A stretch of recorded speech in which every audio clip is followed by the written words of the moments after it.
Morning everyone, hope you are doing good.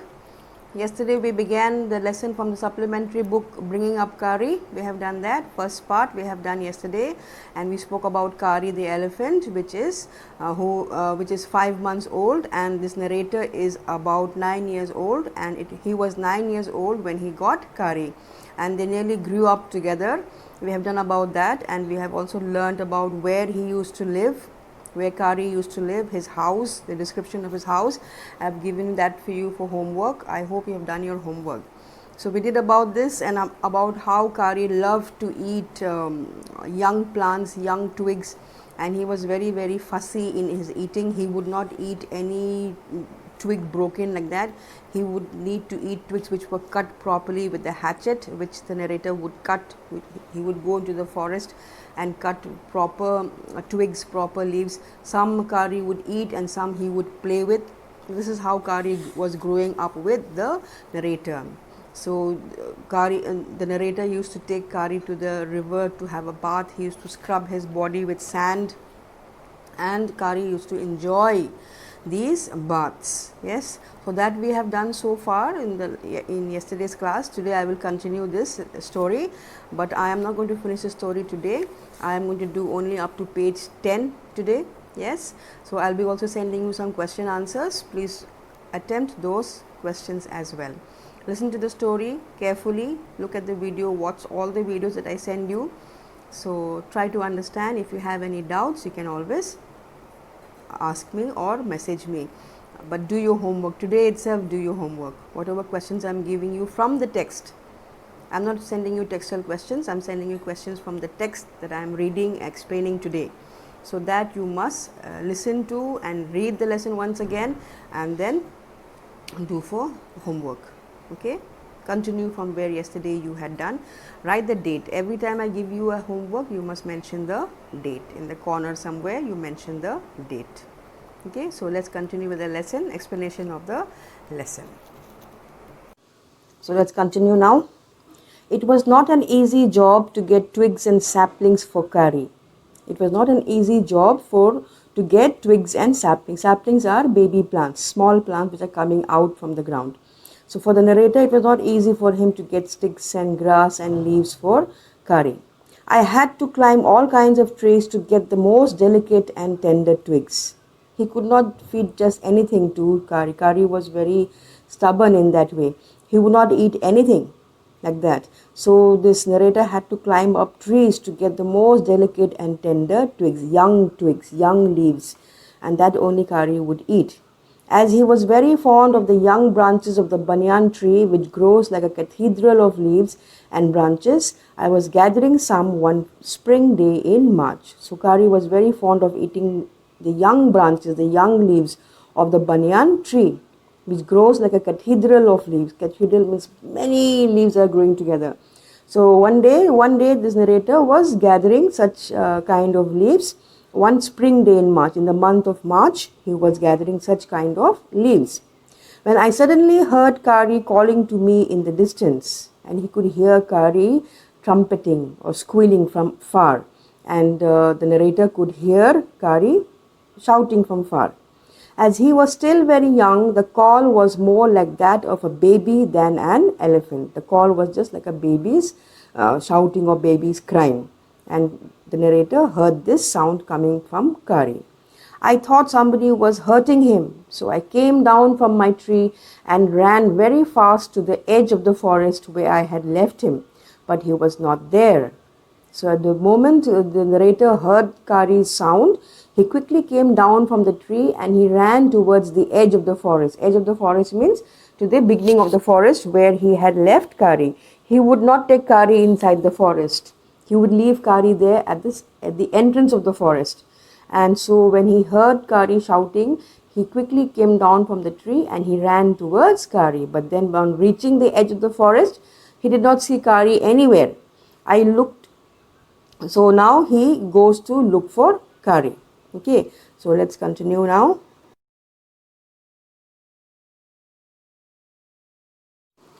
So the narrator came down from the tree and he went to the edge of the forest to look for Kari. But then he could not find Kari anywhere there where he had left him.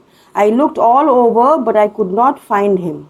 He looked everywhere, but he could not find Kari. I went near the edge of the water, and I saw a black something struggling above its surface. So he went near the water where the river was, the river. He went near the river, and then he saw something black struggling in the water. Struggling means trying to do something. It was moving about in the water. Then it rose higher, and it was the trunk of my elephant. He saw something dark was there in the water, but it was completely under the water, so he could not make out what it was. Suddenly that black thing came out, and then he saw that it was the trunk of Kari. Trunk, you know, the big long nose in front of an elephant. So he saw this trunk of his elephant, my elephant, he says. I thought he was drowning.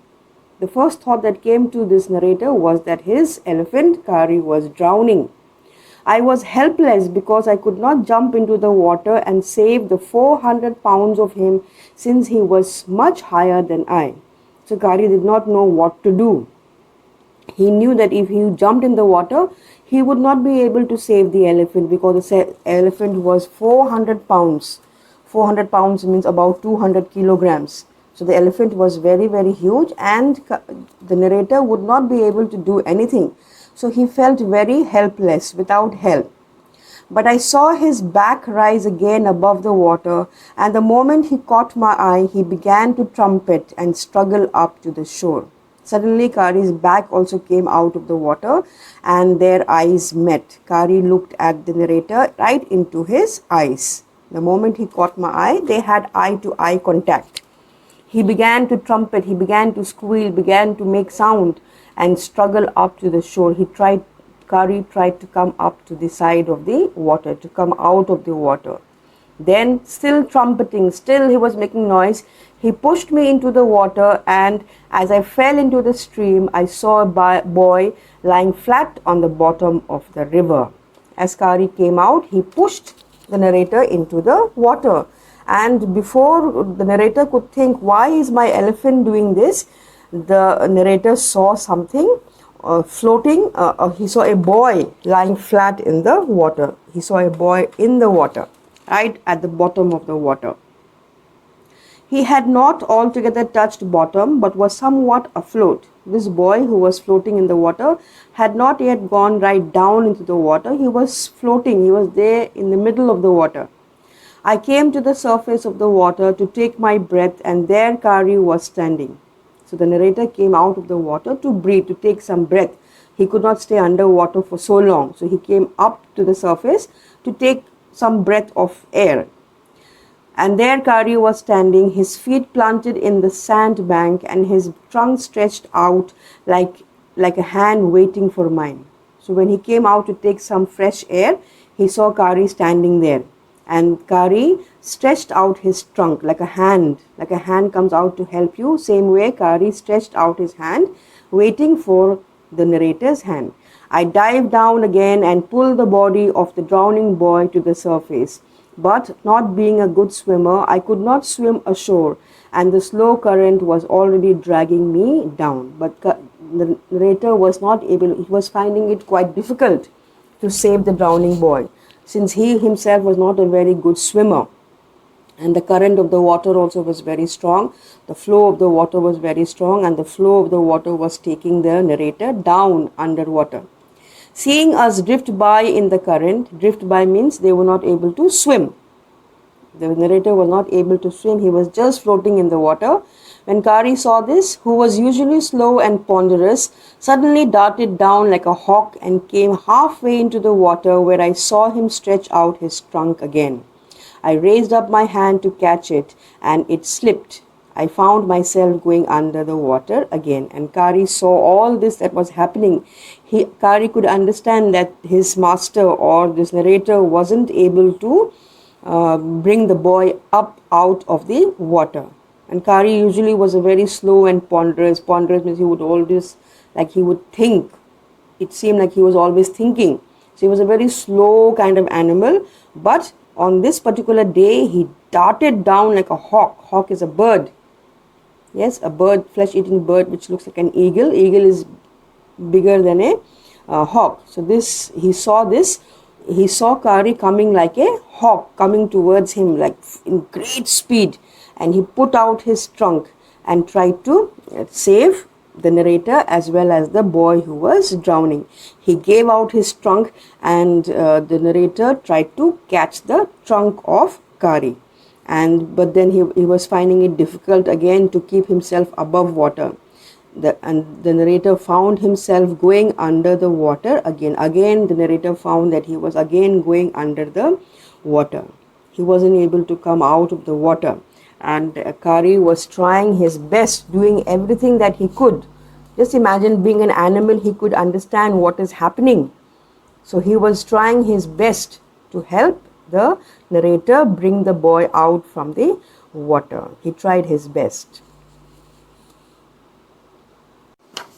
So the narrator was trying his best to save the drowning boy, and Kari also was trying his best to help him, but then the narrator found himself going under the water again. But this time I found that the water was not very deep, so I sank to the bottom of the river and doubled my feet under me, and then suddenly kicked the river bed and so shot upwards like an arrow, in spite of the fact that I was holding the drowning boy with my hand. So as he was struggling, as the narrator was struggling to come up, he felt suddenly that the water current was becoming very, very less. It was quite, the current was not so strong. So what he did was, he put his legs together, he put his feet together, and he went right down to the bottom of the river, and he kicked the river bed, the bottom of the river, with his leg, and then he came up like an arrow. He hit the ground and he came up like an arrow with great speed, in spite of the fact, and in doing so he also had that drowning boy in his hand, but he did not feel his weight. So he was able to come up to the surface of the water. As my body rose above the water, I felt a lasso around my neck. Lasso means a kind of rope, a tied rope. He felt a rope around his neck. This frightened me. I thought some water animal was going to swallow me. I heard Kari squealing, and I knew it was his trunk about my neck. He pulled us both ashore. Suddenly he felt something like a lasso, like a rope going around his neck, and he thought it was some water animal or water snake. There are snakes which swim in water, isn't it? In the rivers, in the ponds, in the lakes. So he felt it was some kind of an animal. But suddenly he realized that it was Kari's trunk that was around his neck. And what Kari did was, he pulled this boy up to the shore, and he pulled us both ashore. Ashore means to the side of the river, brought them out of the river, and thus he was able to bring the narrator out of the water as well as the boy. Yes, so I hope it is clear what we have done today. We will do till here only.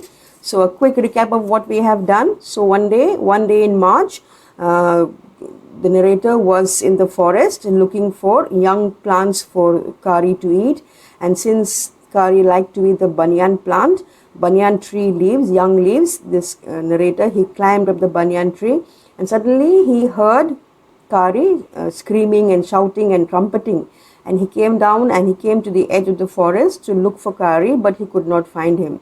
Suddenly he saw something black in the water, and he realized that it was Kari in the water. And then suddenly this narrator saw a boy.